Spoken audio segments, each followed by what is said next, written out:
ओम श्री लक्ष्मी नरसिंहभ्याम नमः।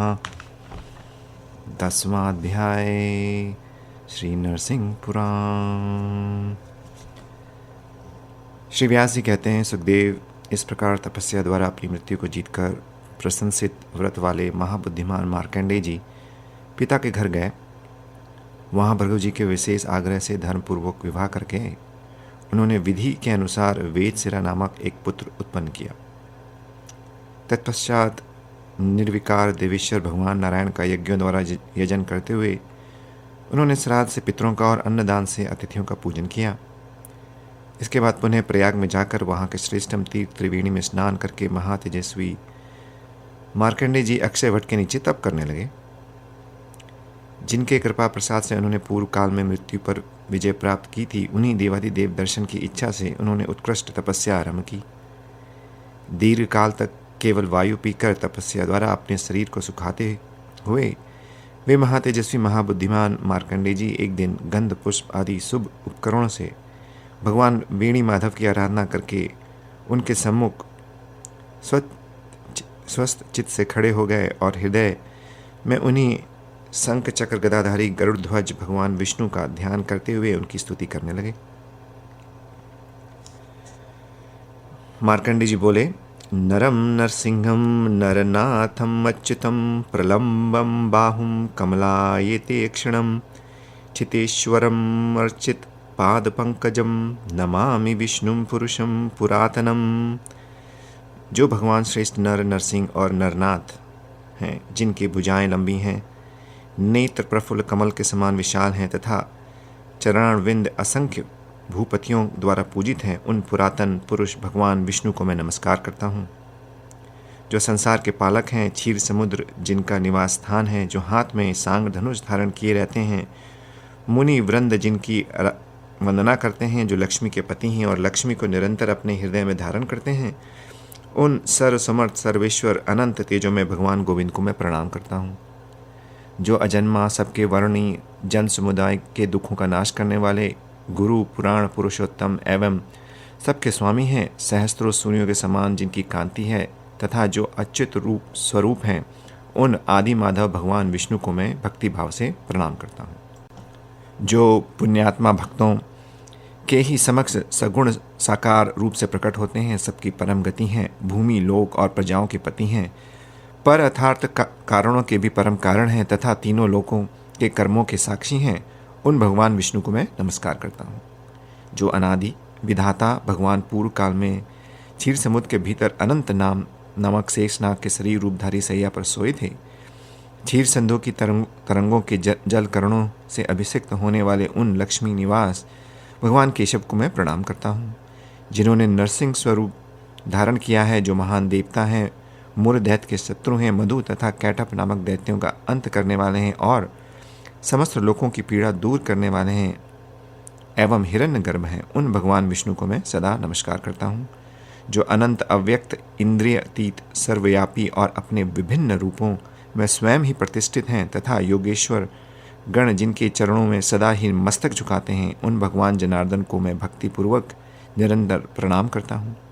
जो आनंद में एक अद्वितीय रजोगुण से रहित ज्ञान स्वरूप वृंदा यानी लक्ष्मी के धाम और योगियों द्वारा पूजित हैं, जो अणु से भी अत्यंत अणु और वृद्धि तथा क्षय से शून्य हैं, उन भक्ति प्रिय भगवान विष्णु को मैं प्रणाम करता हूँ।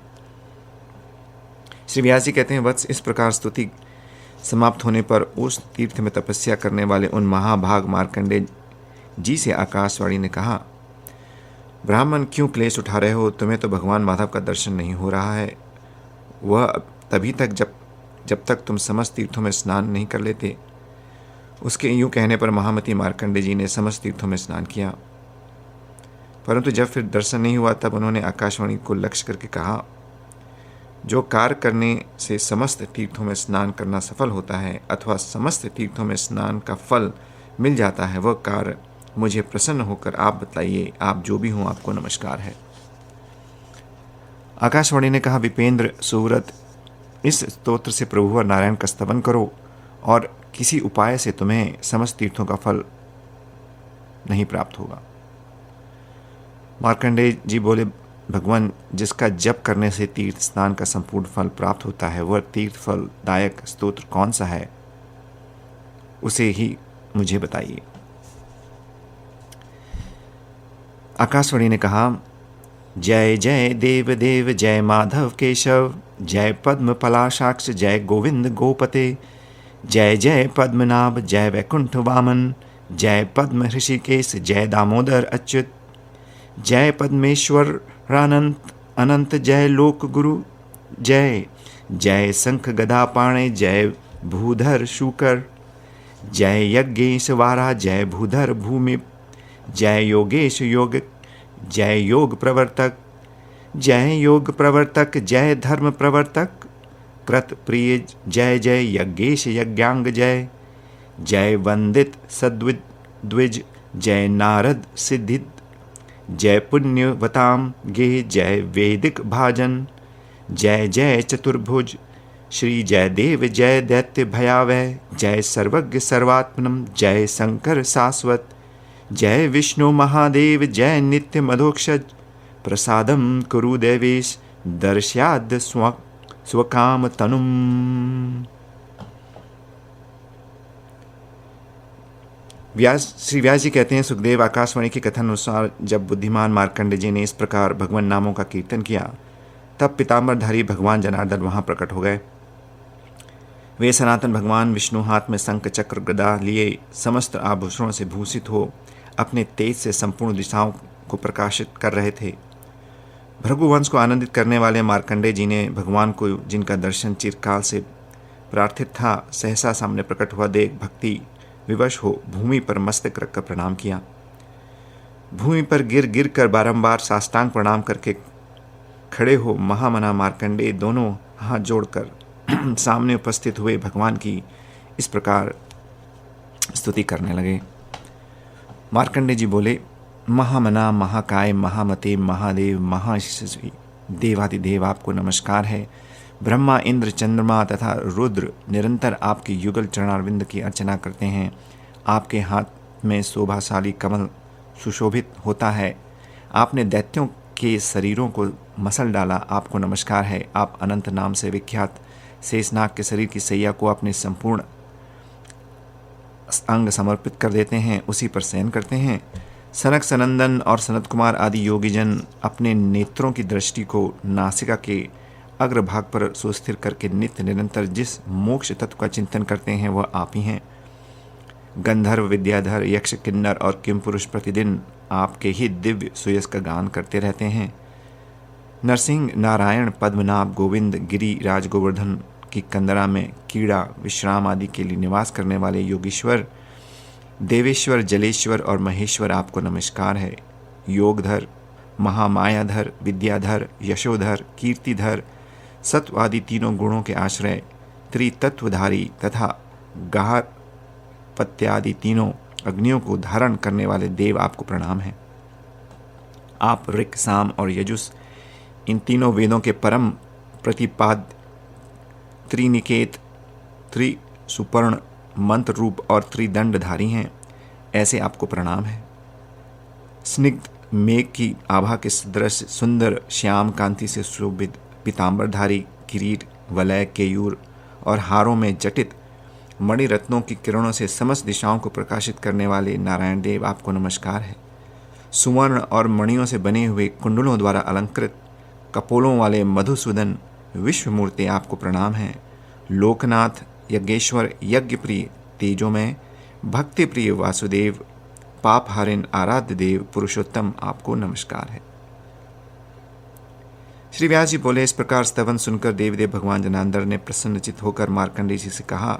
श्री भगवान बोले, वत्स मैं तुम्हारे महान तप और फिर स्तोत्र पाठ से तुम पर बहुत प्रसन्न हूँ। महाबुद्धे, इस समय तुम्हारा सारा पाप नष्ट हो चुका है। विपेंद्र, मैं तुम्हारे सम्मुख वर देने के लिए प्रस्तुत हूँ, वर मांगो। ब्राह्मण जिसने तप नहीं किया है, ऐसा कोई भी मनुष्य अनायास ही मेरा दर्शन नहीं पा सकता। मार्कंडेय जी बोले, देवेश्वर, इस समय आपके दर्शन से ही मैं कृतार्थ हो गया। जगतपते, अब तो मुझे एकमात्र अपनी अविचल भक्ति ही दीजिए। माधव, श्रीपते, ऋषिकेश, यदि आप मुझ पर प्रसन्न हैं तो मुझे चिरकाल लिख आयु दीजिए जिससे मैं चिरकाल तक आपकी आराधना कर सकूं।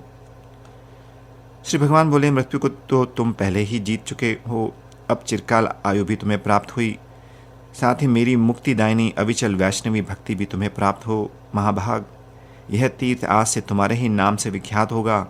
अब पुनः तुम क्षीर समुद्र में योग निद्रा का आश्रय लेकर सोए हुए मेरा दर्शन पाओगे।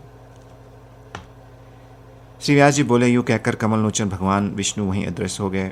धर्मात्मा साधु शिरोमणि तमोधन मार्कंडे जी भी शुद्ध स्वरूप देवेश्वर मधुसूदन का ध्यान, पूजन, जप और नमस्कार करते हुए वहीं रहकर मुनियों को पवित्र वेदशास्त्र, अखिल पुराण, विविध प्रकार की गाथाएं, पावन इतिहास और पितृतत्व भी सुनाने लगे। तदनंतर किसी समय भगवान पुरुषोत्तम के कहे हुए वचन को स्मरण करके वे शास्त्र विद्वाओं में श्रेष्ठ उग्र तेजस्वी मुनि उन श्रेष्ठवर भगवान श्री हरि का दर्शन करने के लिए घूमते हुए समुद्र की ओर चले। हृदय में भगवान की भक्ति धारण किए चिरकाल तक परिश्रम पूर्वक चलते चलते क्षीरसागर में पहुंचकर उन भृगु के पौत्र ने नागराज के शरीर रूप पर्यंक पर निद्रामग्न हुए सुरेश्वर भगवान विष्णु का दर्शन किया। इति नरसिंह पुराणे मार्कंडे चरित्र 10वां अध्याय संपूर्ण। 10वां अध्याय पूर्ण हुआ। ओम लक्ष्मी नरसिंहभ्याम नमः।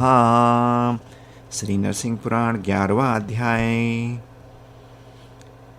व्यास जी बोले, सुखदेव, तदंतर मार्कंडे जी के शेष सैया पर सोए हुए उन चराचर गुरु जगदीश्वर भगवान विष्णु को प्रणाम करके उनका स्तवन करने लगे।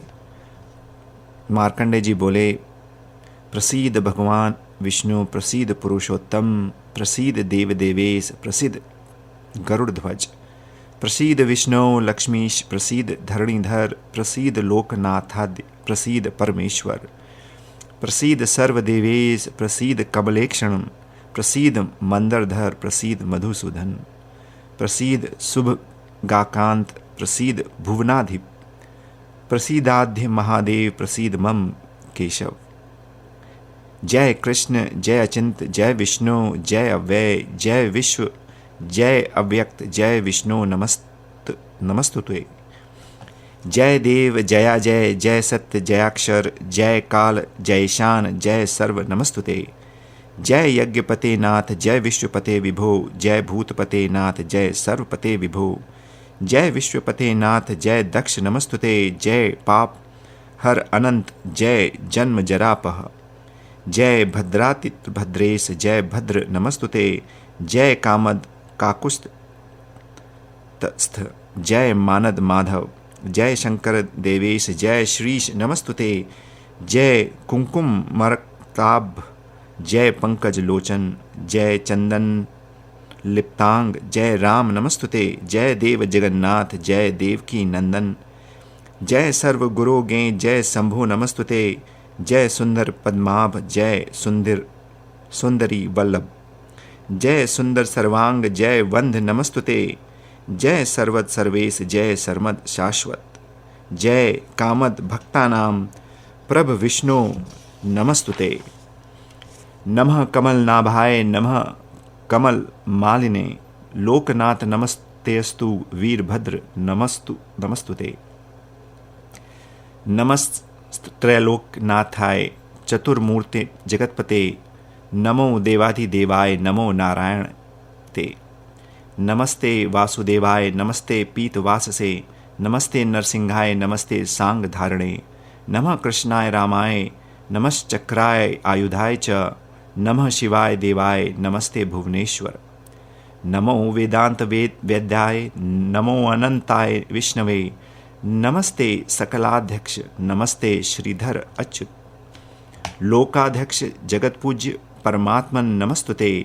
त्वं माता सर्वलोकानां, त्वमेव जगत पिता, त्वमार्तानां सुहमित्रं प्रियस्तम, त्वं प्रपितामह, त्वं गुरुस्त्वं गतिः साक्षी, त्वं पतिस्त्वं परायणः, त्वं ध्रुवस्त्वं वष्टकर्ता, त्वं हविस्त्वं हुताशनः, त्वं सेवस्त्वं वसुधार्ता, त्वं ब्रह्मा, त्वं सुरेश्वरः, त्वं यमस्त्वं रविवायुस्त्वं जलं, त्वं धनेश्वरः, त्वं मनुष्य त्वं महोरात्रं त्वं निशा त्वं निशाकरः त्वं धृतिस्त्वं श्रीकान्तिस्त्वं क्षमा त्वं धराधर त्वं कर्ता जगत् आमिष्यस्त्वं हन्ता मधुसूदन त्वमेव गोप्ता सर्वस्य जगतस्त्वं चराचर करणं कारणं कर्ता त्वमेव परमेश्वर शंख चक्र गदा पाणे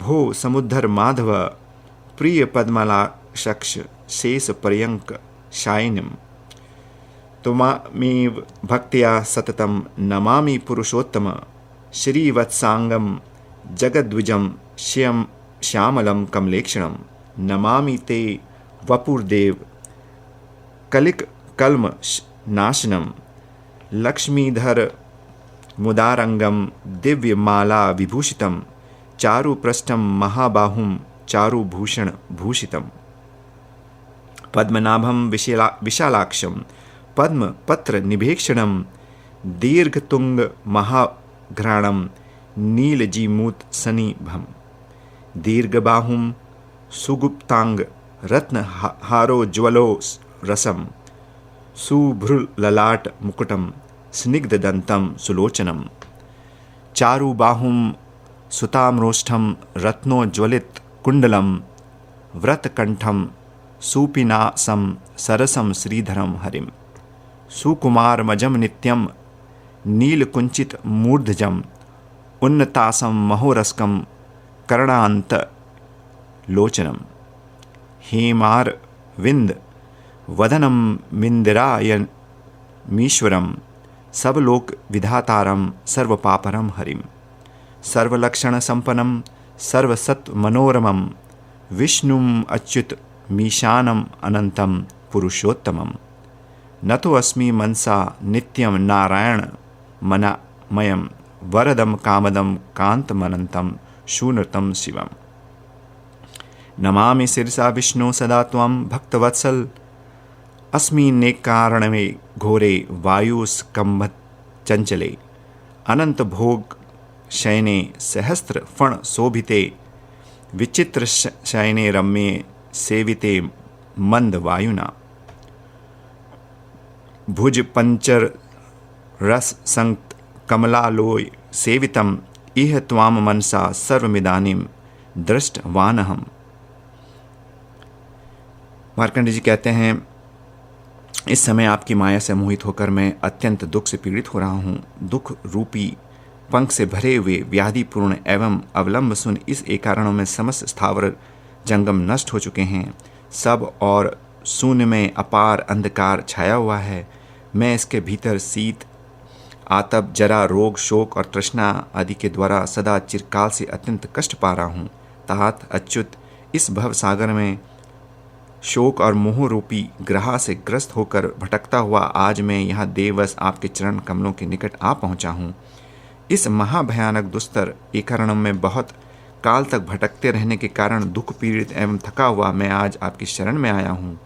महामाई कमल लोचन भगवान विष्णु, आप मुझ पर प्रसन्न हो। कुलनंदन कृष्ण, आपके विश्व की उत्पत्ति के स्थान विशाल लोचन, विश्व उत्पादक और विश्वात्मा, अतः दूसरे की शरण में ना जाकर एकमात्र आपकी शरण में आए हुए मुझ आतुर का आप कृपा पूर्वक यहाँ उद्धार करें। पुराण पुरुषोत्तम पुनरिक लोचन, आपको नमस्कार है।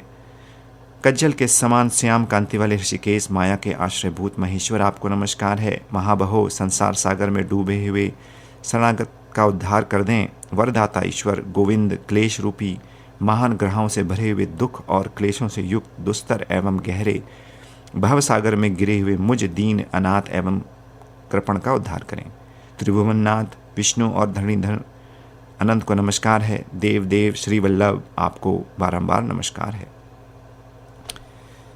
कृष्ण कृष्ण, आप दयालु और आश्रयहीन के आश्रय हैं। मधुसूदन, संसार सागर में निमग्न हुए प्राणियों पर आप प्रसन्न हो। आज मैं एक आदि पुराण पुरुष जगदीश्वर, जगत के कारण अच्युत स्वरूप, सबके स्वामी और जन्म मरा एवं पीड़ा को नष्ट करने वाले देवेश्वर परम सुंदर लक्ष्मीपति भगवान जनार्दन को प्रणाम करता हूँ, जिनकी भुजाएं बड़ी हैं और श्याम वर्ण, कोमल, सुशोभन, सुमुख और कमल दल लोचन हैं। क्षीर सागर की तरंग भंगी के समान जिनके लंबे लंबे घुंघराले केश हैं, उन परम कमनीय सनातन ईश्वर भगवान विष्णु को मैं प्रणाम करता हूँ। भगवान वही जिह्वा सफल है जो आपके श्री हरि का स्तवन करती है, वही चित्त सार्थक है जो आपके चरणों में समर्पित हो चुका है, तथा केवल वे ही हाथ सलाग्य हैं जो आपकी पूजा करते हैं। गोविंद, हजारों जन्मांतरों में मैंने जो जो पाप किए हों उन सबको आप वासुदेव इस नाम का कीर्तन करने मात्र से हर लीजिए। श्री व्यास जी बोले, तदंतर बुद्धिमान मार्कंडेय मुनि की इस प्रकार स्तुति करने पर गरुड़ चिन्ह वाले ध्वजा वाले विश्वात्मा भगवान विष्णु संतुष्ट होकर उनसे कहा। श्री भगवान बोले, विप्र भृगुनंदन, मैं तुम्हारी तपस्या स्तुति से प्रसन्न हूँ, तुम्हारा कल्याण हो, तुम मुझसे वर मांगो, मैं तुम्हें मुंह मांगा वर दूंगा। मार्कंडेय जी बोले, देवेश्वर, यदि आज आप मुझ पर प्रसन्न हैं तो मैं यही मांगता हूँ कि आपके चरणों कमलों में मेरी सदा भक्ति बने रहे। इसके सिवा एक दूसरा वर भी मैं मांग रहा हूँ। देव देवेश्वर जगतपति, जो इस स्तोत्र से आपकी नित्य स्तुति करे उसे आप अपने वैकुंठ धाम में निवास प्रदान करें। पूर्व काल में तपस्या करते हुए मुझको जो आपने दीर्घायु होने का वरदान दिया था वह सब आज आपके दर्शन मात्र से सफल हो गया। देवेश भगवान, अब मैं आपके चरणाबिंदों का पूजन करता हुआ जन्म और मृत्यु से रहित होकर यहाँ ही नित्य निवास करना चाहता हूँ। श्री भगवान बोले, भृगुश्रेष्ठ, मुझ में तुम्हारी अनंत भक्ति बनी रहे तथा साधु शिरोमणि समय आने पर इस भक्ति से तुम्हारी मुक्ति भी अवश्य ही हो जाएगी। तुम्हारे कहे हुए इस स्तोत्र का जो लोग नित्य प्रातःकाल और संध्या के समय पाठ करेंगे वे मुझ में सुदृढ़ भक्ति रखते हुए मेरे लोक में आनंद पूर्वक रहेंगे। भृगुश्रेष्ठ, मैं दांत होने पर भी भक्तों के वश में रहता हूँ, अतः तुम जहाँ जहाँ रहकर मेरा स्मरण करोगे वहाँ वहाँ मैं पहुँच जाऊँगा। व्यास जी बोले, मुनिवर मार्कंडेय से यूँ कहकर भगवान श्री लक्ष्मीपति मौन हो गए तथा वे मुनि इधर उधर विचरते हुए सर्वत्र भगवान विष्णु का साक्षात करने लगे। विप्र, बुद्धिमान मार्कंडेय मुनि ने इस चरित्र का जिससे पूर्व काल में उन्होंने स्वयं ही मुझसे कहा था मैंने तुमसे वर्णन कर दिया। जो लोग भृगु के पौत्र मार्कंडेय जी के इस पुरातन चरित्र का भगवान विष्णु में भक्ति रखते हुए नित्य पाठ करते हैं वे पापों से मुक्त हो भक्तों से पूजित होते हुए भगवान नरसिंह के लोक में निवास करते हैं। इति श्री नरसिंह पुराणे मार्कंडेय चरितम नाम एकोदशो अध्याय। एकोदशो अध्याय पूर्ण हुआ। ओम श्री लक्ष्मी नरसिंहभ्याम नमः। 12वां अध्याय श्री नरसिंह पुराण। ओम नमो भगवते वासुदेवाय। सूत जी बोले, समस्त पापों को नष्ट करने वाली और अमृत के समान मधुर इस पावन कथा को सुनकर धर्मात्मा सुखदेव जी तृप्त न हुए। उनकी श्रवण विषयक इच्छा बढ़ती ही गई, अतः वे व्यास जी से बोले। सुखदेव जी बोले, पिताजी, बुद्धिमान मार्कंडेय जी की तपस्या बड़ी भारी और अद्भुत है, जिन्होंने साक्षात भगवान विष्णु का दर्शन किया और मृत्यु पर विजय पाई। तात, पापों को नष्ट करने वाली इस विष्णु संबंधिनी पावन कथा को सुनकर मुझे तृप्ति नहीं हो रही है, अतः आप मुझसे कोई दूसरी कथा कहिए। महामते, जिनका मन सुदृढ़ है, जो इस जगत में कभी निषिद्ध कर्म नहीं करते, उन मनुष्यों को जिस पुण्य की प्राप्ति ऋषियों ने बताई है उसे ही आप कहिए। व्यास जी बोले, मुनिश्रेष्ठ सुखदेव, स्थिर चित्त वाले पुरुषों को इस लोक में या परलोक में जो पुण्य प्राप्त होता है उसे मैं बतलाता हूँ, तुम सुनो। इसी विषय में विद्वान पुरुष यमी के साथ महात्मा यम के संवाद रूप इस प्राचीन इतिहास का वर्णन करते हैं। अदिति के पुत्र जो विवस्वान सूर्य हैं, उनके 2 तेजस्वी संतानें हुईं। उनमें प्रथम तो यम नामक पुत्र था और दूसरी उससे छोटी यमी नामक कन्या थी। वे दोनों अपने पिता के उत्तम भवन में दिनों दिन भली भांति बढ़ने लगे। वे बाल स्वभाव के अनुसार साथ साथ खेलते कूदते और इच्छानुसार घूमते फिरते थे। एक दिन यम की बहन यमी ने अपने भाई यम के पास जाकर कहा। यमी बोली, जो भाई अपनी योग्य बहन को उसके चाहने पर भी ना चाहे, जो बहन का पति ना हो सके, उसके भाई होने से क्या लाभ। जो स्वामी की इच्छा रखने वाली अपनी कुमारी बहन का स्वामी नहीं बनना चाहता, उसे भ्राता को ऐसा समझना चाहिए कि वह पैदा ही नहीं हुआ, किसी तरह भी उसका उत्पन्न होना नहीं माना जा सकता। भैया, यदि बहन अपने भाई को ही अपना स्वामी, अपना पति बनाना चाहती, इस दशा में जो बहन नहीं चाहता वह पुरुष शिरोमणि ही क्यों ना हो, इस संसार में भ्राता नहीं कहा जा सकता। यदि किसी दूसरे की कन्या उसकी पत्नी हो तो भी उससे क्या लाभ, यदि उस भाई को अपनी बहन उसके देखते देखते काम से दग्ध हो रही है। मेरे होश इस समय अपने ठिकाने नहीं है। मैं उस समय जो काम करना चाहती हूँ तुम भी उस इच्छा करो, नहीं तो मैं तुम्हारी ही चाह लेकर प्राण त्याग दूंगी। भाई, काम की वेदना सहा है, तुम मुझे क्यों नहीं चाहते? प्यारे भैया, कामाग्नि से अत्यंत संतप्त होकर मैं मरी जा रही हूँ। अब देर न करो कांत, मैं काम पीड़िता स्त्री हूँ, तुम शीघ्र ही मेरी अधीन हो जाओ, अपने शरीर से मेरे शरीर का संयोग होने दो। यम बोले बहन, संसार जिसकी निंदा करता है उसी इस पाप कर्म को तू धर्म कैसे बता रही है? भद्रे भला कौन सचेत पुरुष यह ना करने योग्य पाप कर्म कर सकता है? भामिनी, मैं अपने शरीर से तुम्हारे शरीर का संयोग न होने दूंगा। कोई भी अपनी काम पीड़िता बहन की इच्छा नहीं पूरी कर सकता। जो बहन के साथ समागम करता है उसके इस कर्म को महापातक बताया गया है। सुबह ये तीर्थ युन में पड़े हुए पशुओं का धर्म है, देवता या मनुष्य का नहीं। यमी फिर भी बोली, भैया तो हम दोनों जुड़वे संतानें हैं, माता के घर में एक साथ रहे, पहले माता के घर में एक स्थान पर हम दोनों का जो संयोग हुआ वो कैसे दूषित मान सकता है? इसी प्रकार यह संयोग भी दूषित नहीं हो सकता। भाई, अभी तक मुझे पति की प्राप्ति नहीं हुई, तुम मेरे भला क्यों नहीं चाहते? निरिति नामक राक्षस तो अपनी बहन के साथ नित्य ही समागम करता है। यम बोले, बहन, कुत्सित लोक व्यवहार की निंदा ब्रह्मा जी ने भी की है। इस संसार में लोग श्रेष्ठ पुरुषों द्वारा आचरित धर्म का ही अनुसरण करते हैं, इसलिए श्रेष्ठ पुरुष को चाहिए कि वो उत्तम धर्म का ही आचरण करें और निंदित कर्म को यत्नपूर्वक त्याग दे। यही धर्म का लक्षण है। श्रेष्ठ पुरुष जिस जिस कर्म का आचरण करता है उसी को अन्य लोग भी आचरण में लाते हैं, और वह जिसे प्रमाणित कर देता है लोग उसी का अनुसरण करते हैं। सुबह के मैं तुम्हारा इस वचन को अत्यंत पापपूर्ण समझता हूँ। इतना ही नहीं, मैं इस सब धर्मों और विशेषता समस्त लोगों के प्रीत मानता हूँ। मुझे से अन्य जो कोई भी रूप और शील में विशिष्ट हो उसके साथ तुम आनंद पूर्वक रहो। मैं तुम्हारा पति नहीं हो सकता। भद्रे, मैं दृढ़तापूर्वक उत्तम व्रत का पालन करने वाला हूँ, अतः अपने शरीर से तुम्हारे शरीर का स्पर्श नहीं करूँगा। जो बहन को ग्रहण करता है उसे मुनियों ने पापी कहा है। यमी फिर भी बोली, मैं देखती हूँ इस संसार में ऐसा रूप दुर्लभ है, भला पृथ्वी पर ऐसा स्थान कहाँ है जहाँ रूप और समान अवस्था दोनों एकमात्र वर्तमान हो। मैं नहीं समझती तुम्हारा यह चित्त इतना स्थिर कैसे है जिसके कारण तुम अपने समान रूप और गुण से युक्त होने पर भी मुझे मोहित स्त्री को इच्छा नहीं करते। वृक्ष में संलग्न हुई लता के समान मैं स्वेच्छा अनुसार तुम्हारे शरण में आई हूँ। मेरे पवित्र मुस्कान शोभा पाती है। अब मैं अपनी दोनों भुजाओं से तुम्हारा आलिंगन करके ही रहूँगी। यम बोले, श्याम लोचने सुरेश्वरी, मैं तुम्हारी इच्छा पूर्ण करने में असमर्थ हूँ। तुम किसी दूसरे देवता का आश्रय लो। वरणे तुम्हें देखकर काम मोह से जिसका चित्त विभ्रांत हो उठे उसी देवता की तुम देवी हो जाओ। जिसे समस्त प्राणी चाहते हैं, मानवगण जिस वर्ण ही बतलाते हैं कल्याण में सर्वाक सुंदरी और कहते हैं, उसके लिए भी विद्वान पुरुष कभी दूषित कर्म नहीं करेंगे। महाप्राज्ञ, मेरा व्रत अटल है, मैं यह पश्चाताप जानक पाप कदापि नहीं करूँगा। भद्रे, मेरा चित्त निर्मल है, भगवान विष्णु और शिव के चिंतन में लगा हुआ है, इसलिए मैं दृढ़ संकल्प पूर्वक एवं धर्मात्मा होकर निश्चय ही यह पाप कम नहीं करना चाहता। श्री व्यास जी कहते हैं, सुखदेव, यमी के बराबर कहने पर भी दृढ़तापूर्वक उत्तम व्रत का पालन करने वाले यम ने पाप कम नहीं किया, इसलिए वे देवत्व को प्राप्त हुए।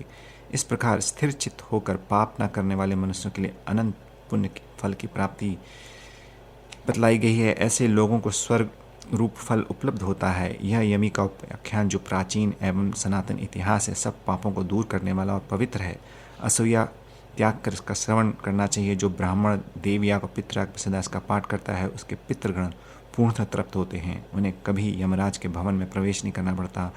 जो इसका नित्य पाठ करता है वह पितृ से मुक्त हो जाता है तथा उसे तीव्र यम यातनाओं से छुटकारा मिल जाता है। बेटा सुखदेव, मैंने तुमसे यह सर्वोत्तम एवं पुरातन उपाख्यान कह सुनाया जो वेद के पदों तथा अर्थों द्वारा निश्चित है।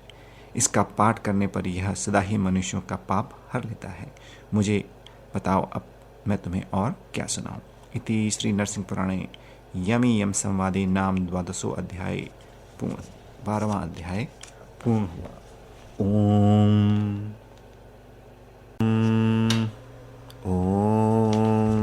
श्री लक्ष्मी नरसिंहभ्याम नमः। श्री नरसिंह पुराण 13वां अध्याय। श्री सुखदेव जी बोले, तात, आपने जो ये वैदिक कथा मुझे सुनाई है बड़ी विचित्र है। अब दूसरी पापनाशक कथाओं का मेरे सम्मुख वर्णन कीजिए। व्यास जी बोले, बेटा, अब मैं तुमसे उस परम उत्तम प्राचीन इतिहास का वर्णन करूंगा जो किसी ब्रह्मचारी और एक पतिव्रता स्त्री का संवाद रूप है। एक कश्यप नामक ब्राह्मण रहते थे जो बड़े ही नीतिज्ञ, वेद वेदांगों के पारंगत विद्वान, समस्त शास्त्रों के अर्थ एवं तत्व के ज्ञाता, व्याख्यान में प्रवीण, अपने धर्म के अनुकूल कार्यों में तत्पर और पर धर्म से विमुख रहने वाले थे। वे ऋतुकाल आने पर ही पत्नी समागम करते और प्रतिदिन अग्निहोत्र किया करते थे। महाभाग कश्यप जी नित्य सायं और प्रातःकाल अग्नि में हवन करने के पश्चात ब्राह्मणों तथा घर पर आए हुए अतिथियों को तृप्त करते हुए भगवान नरसिंह का पूजन किया करते थे। उनकी परम सौभाग्यशाली पत्नी का नाम सावित्री था। महाभागा सावित्री पतिव्रता होने के कारण पति के ही प्रिय और हित साधन में लगी रहती थी। अपने गुणों के कारण उसका बड़ा सम्मान था। वह कल्याणमयी आनंदिता सती साध्वी दीर्घ काल तक पति की शुश्रूषा में संलग्न रहने के कारण परोक्ष ज्ञान से संपन्न हो गई थी। परोक्ष में घटित होने वाली घटनाओं का भी उसे ज्ञान हो जाता था। मध्य देश के निवासी वे धर्मात्मा एवं परम बुद्धिमान कश्यप जी अपनी उसी धर्म पत्नी के साथ नंदीग्राम में रहते हुए सर्वधर्म के अनुष्ठान में लगे रहते थे। उन्हीं दिनों कौशल देश में उत्पन्न यज्ञ शर्मा नामक एक परम बुद्धिमान ब्राह्मण थे, जिनकी सती सातवीं स्त्री नामक रोहिणी थी। वह समस्त शुभ लक्षणों में संपन्न थी और पति की सेवा में सदा तत्पर रहती थी। उस उत्तम आचार विचार वाली स्त्री ने अपने स्वामी यज्ञ शर्मा से एक पुत्र उत्पन्न किया। पुत्र के उत्पन्न होने पर यायावर व्रति वाले बुद्धिमान पंडित यज्ञ शर्मा ने स्थान करके मंत्रों द्वारा उसका जातकर्म संस्कार किया और जन्म के 12वें दिन उन्होंने विधि पूर्वक पुण्य वाचन कराकर उसका देव शर्मा नाम रखा। इसी प्रकार चौथे महीने में यत्पूर्वक उसका निष्क्रमण हुआ, अर्थात वह घर से बाहर लाया गया और छठे मास में उन्होंने उस पुत्र का विधि पूर्वक अन्नप्राशन संस्कार किया। तदंतर 1 वर्ष पूर्ण होने पर धर्मक पिता ने उसका चूड़ाकर्म और गर्भ से 8वें वर्ष पर उपनयन संस्कार किया। पिता के द्वारा यथोचित रूप से उपनयन संस्कार हो जाने पर उसने वेद अध्ययन किया। उसके द्वारा एक वेद का अध्ययन पूर्ण हो जाने पर उसके पिता स्वर्गगामी हो गए। पिता की मृत्यु होने पर वह अपनी माता के साथ बहुत दुखी हो गया। फिर श्रेष्ठ पुरुषों की आज्ञा से उस बुद्धिमान पुत्र ने धैर्य धारण करके पिता का प्रेतकार किया। इसके पश्चात ब्राह्मण कुमार देव शर्मा घर से निकल गया, विरक्त हो गया। वह गंगा आदि उत्तम तीर्थों में विधि पूर्वक स्नान करके घूमता हुआ वहीं जा पहुंचा जहां वह पतिव्रता सावित्री निवास करती थी। महामते वहां जाकर वह ब्रह्मचारी के रूप में विख्यात हुआ। भिक्षाटन करके जीवन निर्वाह करता हुआ आलस रहित हो वेद के स्वाध्याय तथा अग्निहोत्र में तत्पर रहकर उसी नंदीग्राम में रहने लगा। इधर उसकी माता अपने स्वामी के मरने और पुत्र के विरक्त होकर घर से निकल जाने के बाद किसी नियत रक्षक के नाश होने से दुख पर दुख भोगने लगी। तदंतर एक दिन ब्रह्मचारी ने नदी में स्नान करके अपना वस्त्र सुखाने के लिए पृथ्वी पर फैला दिया और स्वयं मौन होकर जप करने लगा। इसी समय एक कौवा और बगुला दोनों वह वस्त्र लेकर शीघ्रता से उड़ चले। तब उन्हें इस प्रकार करते देख देव शर्मा ब्राह्मण ने डांट बताई। उसकी डांट सुनकर वे पक्षी उस वस्त्र पर बीट करके उसे वहीं छोड़कर चले गए। तब ब्राह्मण ने आकाश में जाते हुए उन पक्षियों की ओर क्रोधपूर्वक देखा। वे पक्षी उसी क्रोधाग्नि से भस्म होकर पृथ्वी पर गिर पड़े। उन्हें पृथ्वी पर गिरा देख ब्रह्मचारी बहुत ही विस्मित हुआ। फिर वह यह समझकर कि इस पृथ्वी पर तपस्या में मेरी बराबरी करने वाला कोई नहीं है, अनायास ही गांव में भिक्षा मांगने चला। वत्स से तपस्या का अभिमान रखने वाला वह ब्रह्मचारी ब्राह्मणों के घरों में भीख मांगता हुआ उस घर में आया जहां वह पतिव्रता सावित्री रहती थी। पतिव्रता ने उसे देखा। ब्रह्मचारी ने भिक्षा के लिए उसे याचना की तो वो भी वो मौन ही रही। पहले उसने अपने स्वामी के आदेश की और ध्यान दे उसकी पालन किया, फिर गर्म जल से पति के चरण धोए। इस प्रकार स्वामी को आराम देकर वह भिक्षा देने को उद्यत हुई। तब ब्रह्मचारी क्रोध से लाल आंखें करके अपने तपोबल के द्वारा पतिव्रता को जिला देने की इच्छा से उसकी ओर बराबर देखने लगा। सावित्री उसे यूं करते देख हंसती हुई बोली, हे क्रोधी ब्राह्मण, मैं कौवा और बगुला नहीं हूं जो आज नदी के तट पर तुम्हारे कोप से जलकर भस्म हो गए थे। मुझसे यदि भीख चाहते हो तो चुपचाप ले लो। सावित्री के यूं कहने पर उससे भिक्षा लेकर वह आगे चला और उसकी दूरवर्ती घटना को जान लेने वाली शक्ति का मन ही मन चिंतन करता हुआ अपने आश्रम पर पहुंचा। वहां भिक्षा पात्र को यत्न मठ में रखकर जब पतिव्रता भोजन से निवृत्त हो गई और जब उसका गृहस्थ पति घर से बाहर चला गया तब वह पुनः उसके घर आया और उस पतिव्रता से बोला। ब्रह्मचारी ने कहा, महाभागे, मैं तुमसे एक बात पूछता हूँ, तुम मुझे यथार्थ रूप से बताओ, तुम्हें दूर की घटना का ज्ञान इतना शीघ्र कैसे हो गया? उसके यूं कहने पर साध्वी पतिव्रता सावित्री घर आकर प्रश्न करने वाले उस ब्रह्मचारी से यूँ बोली, ब्राह्मण, तुम मुझसे जो कुछ पूछते हो उसे सावधान होकर सुनो। स्वधर्म पालन से बड़े हुए अपने परोक्ष ज्ञान के विषय में मैं तुमसे भली भांति बताऊंगी। पति की सेवा करना ही स्त्रियों का सुनिश्चित परम धर्म है। महामते, मैं सदा उसी धर्म का पालन करती हूँ, किसी अन्य धर्म का नहीं। निसंदेह मैं दिन रात श्रद्धापूर्वक पति को संतुष्ट करती रहती हूँ, इसलिए मुझे दूर होने वाली घटना का भी ज्ञान हो जाता है। मैं तुम्हें और कुछ भी बताऊंगी, तुम्हारी इच्छा हो तो सुनो। तुम्हारे पिता यज्ञ शर्मा यायावरवती के शुद्ध ब्राह्मण थे, उनसे ही तुमने विद्याध्यान किया।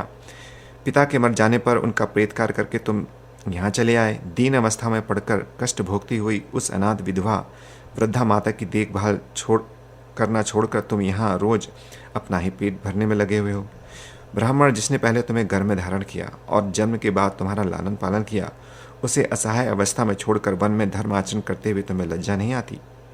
ब्राह्मण जिसने बाल अवस्था में तुम्हारा मल मूत्र साफ किया था, उस दुखिया माता को घर में अकेली छोड़कर वन में घूमने से तुम्हें क्या लाभ होगा? माता के कष्ट से तुम्हारा मुंह दुर्गंध युक्त हो जाएगा। तुम्हारे पिता ने ही तुम्हारा उत्तम संस्कार कर दिया था, जिससे तुम्हें यह शक्ति प्राप्त हुई है। दुर्बुद्धि पापात्मन, तुमने व्यर्थ ही पक्षियों को जलाया।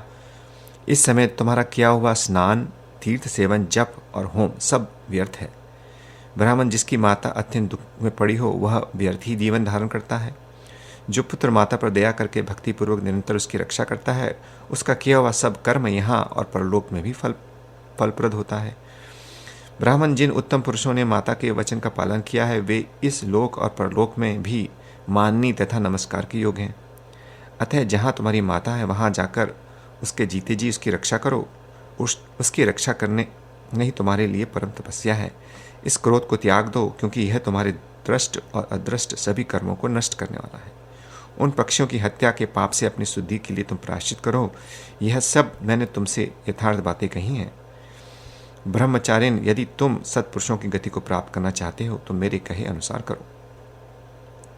ब्राह्मण कुमार से यूं कहकर वो पतिव्रता चुप हो गई। तब ब्रह्मचारी भी पुनः अपने अपराध के लिए क्षमा मांगता हुआ सावित्री से बोला, वरवर्णी, अनजान में किए हुए मेरे इस पाप को क्षमा करो। महाभागे पतिव्रते, तुमने मेरे हित की ही बात कही है। मैंने जो क्रोधपूर्वक तुम्हारी ओर देखकर तुम्हारा अपराध किया था, उसे क्षमा कर दो। सुव्रते, अब मुझे माता के पास जाकर जिन कर्तव्यों का पालन करना चाहिए उन्हें बताओ, जिनके करने से मेरी शुभ गति हो। उसके इस प्रकार पूछने पर ब्राह्मण से पतिव्रता सावित्री पुनः बोली, ब्राह्मण, वहाँ तुमको जो कर्म करना चाहिए उन्हें बतलाती हूँ, सुनो। तुम्हें भिक्षावृत्ति से जीवन निर्वाह करते हुए वहाँ माता का निश्चय ही पोषण करना चाहिए और पक्षियों की हत्या प्रायश्चित यहाँ अथवा वहाँ अवश्य करना चाहिए। यज्ञ शर्मा की पुत्री तुम्हारी पत्नी होगी, उसे ही तुम धनपूर्वक ग्रहण करो। तुम्हारे जाने पर यज्ञ शर्मा अपनी कन्या तुम्हें दे देंगे। उसके गर्भ से तुम्हारी वंश परंपरा को बढ़ाने वाला एक पुत्र होगा। पिता की भांति यायावर व्रति से प्राप्त हुए धन से ही तुम अपनी जीविका चलाओगे। फिर तुम अपनी पत्नी की मृत्यु के बाद त्रिदंडी हो जाओगे। वहाँ संन्यास आश्रम के लिए शास्त्र भी धर्म का यथावत रूप से पालन करने पर भगवान नरसिंह की प्रसन्नता से तुम विष्णुपद को प्राप्त कर लोगे। तुम्हारे पूछने पर मैंने ये भविष्य में होने वाली बातें तुमसे बतला दी हैं। यदि तुम इन्हें असत्य नहीं मानते तो मेरे सब वचनों का पालन करो। ब्राह्मण बोला, पतिव्रते, मैं माता की रक्षा के लिए आज ही जाता हूँ। सुबक्षिणी, वहाँ जाकर तुम्हारी सब बातों को मैं पालन करूँगा। ब्राह्मण यूं कहकर देव शर्मा वहाँ से शीघ्रतापूर्वक चला गया और क्रोध तथा मोह से रहित होकर उसने यत्नपूर्वक माता की रक्षा करी। फिर विवाह करके सुंदर वंश वर्धक पुत्र उत्पन्न किया और कुछ काल के बाद पत्नी की मृत्यु हो जाने पर सन्यासी होकर ढीले और मिट्टी को बराबर समझता हुआ उसने भगवान नरसिंह की कृपा से परम सिद्धि प्राप्त कर ली। यह मैंने तुमसे पतिव्रता की शक्ति बताई है और यह भी बतलाया कि माता की रक्षा करना परम धर्म है। संसार वृक्ष का उच्छेद करके सब बंधनों को तोड़ देने पर मनुष्य विष्णुपद को प्राप्त होता है। इति श्री नरसिंह पुराणे ब्रह्मचारी संवाद नाम त्रयोदशो अध्याय पूर्ण हुआ। ओम